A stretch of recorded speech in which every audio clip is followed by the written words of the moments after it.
जहांवरिया सरगोदा आज़ादी कश्मीर के बगैर तकमील पाकिस्तान का तस्वुर अधूरा है। भारत ने पाकिस्तान की आवाज़ उठाने पर यहाँ तकरीबकारी को बतौर हथियार इस्तेमाल किया है। भारत की बर्बादी और कश्मीर की आज़ादी से कम पर मानने वाले नहीं। इन ख्यालात का इज़हार जमात इस्लामी के रहनुमा मलिक असलम अवान, मलिक अरसलान जफर अवान और मलिक मोहम्मद बशीर अवान एडवोकेट ने यकजहती कश्मीर रैली के शिरकत से खिताब करते हुए किया। इस मौके पर मलिक नसर हयात लुधियाना, कारी आमिर शहजाद, मलिक ज़ियाउल्लाह खान अवान समेत कारकुनों की बड़ी तादाद मौजूद थी, जिन्होंने पाकिस्तानी परचम, जमात इस्लामी और कश्मीरी परचम लहराए हुए थे।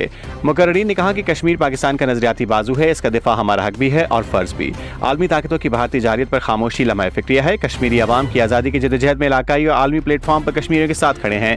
बेशक ये मसला कश्मीरी अवाम की उमंगों के मुताबिक हल न हुआ तो इलाकाई अमन की जमानत नहीं दी जा सकती।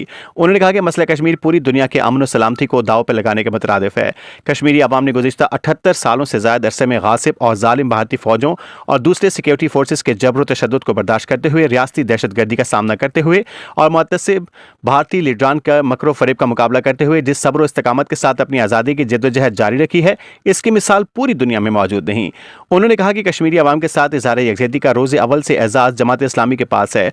1990 में अमीर जमात इस्लामी काजी हुसैन अहमद ने अपनी कश्मीर पॉलिसी को 5 फरवरी के दिन पेश किया, जिसमें कौमी सियासी जमातों समेत पूरी कौम शरीक होकर गासिब भारत को यह ठोस पैगाम देती है कि कश्मीर पर उसका तसल्लुत बज़ौर बाजू कायम नहीं रह सकता और कश्मीरी अवाम खुद ही अपने मुस्तकबिल का तयन करके भारत के नापाक अज़ाइम पर ओस डाल रखी है। कश्मीर की आज़ादी तक और भारत की बर्बादी से कम पर हम मानेंगे ही नहीं। इस मौके पर मलिक मोहम्मद बशीर अवान एडवोकेट ने भारत और कश्मीर में भारतीय काबिज फौजियों के खिलाफ नारेबाजी की। रिपोर्ट जफर अब्बास, तहसील रिपोर्टर शाहपुर, जहांवरिया।